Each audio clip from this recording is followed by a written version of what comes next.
Firefighter Tyler Salisbury, Engine 23, 2 unit. Today we're here at Station 23. We're going to talk about respectful entry or through the lock techniques in regards to storefronts, particularly in our strip malls around the city. The side door here at Station 23 is pretty much the same exact door as a lot of our strip malls around the city. This happens to be a double door, but the same technique can be used on single doors as well. A lot of these strip malls around the city do not have panic hardware, it just has a push bar inside. A lot of them have glass as well. They may have some kind of advertisements on top, but a lot of times these look the exact same.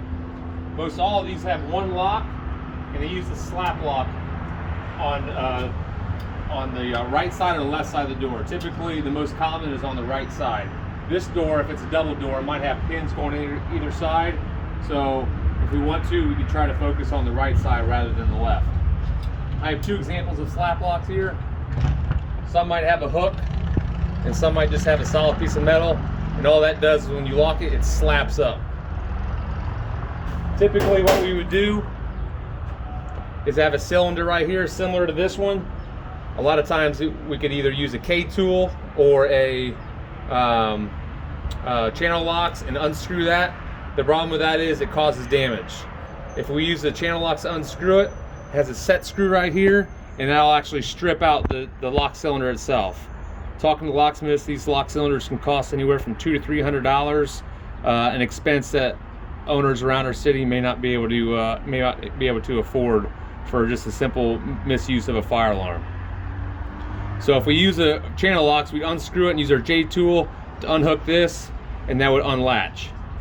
I have a tool here called the Long Shot. It's just a small pick, and what that does is actually goes inside, in between the slap lock and the door itself. And what that does, it actually goes in and hooks on the very release mechanism we would typically use for our J-tool. So what we would do, and on a double door it's a lot easier. On a single door you may have to use a wedge to gain a purchase point. We would go in, go straight. Once we get inside, we can go in at approximately 20 degree angle, and we would kind of fish for that locking point. Once I feel resistance, I just push down and unlock. Sometimes the slap lock will get stuck like that if it's got dirt, debris in it. You could just use a knife or a shove knife and push it all the way in. We don't want to put too much resistance on here because it'll wear the pick out. This door right here we have locked.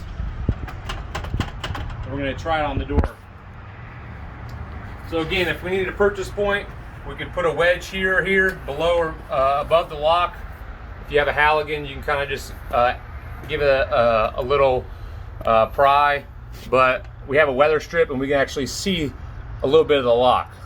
So what we want to do is we want to go to straight in, flush with the lock, and we're going to go into that 20 degree angle. So right now, I feel the lock, and I'm just going to push down. You can see it release, and actually just gradually went in. Now I can open it up.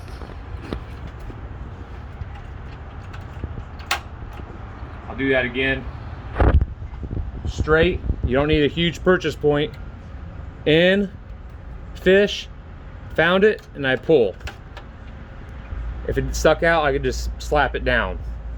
When we're leaving, I have another video on this. We could use duct tape, wrap it around, close the door, and then pull the duct tape, and it'll lock back in place like the owner never knew we were there.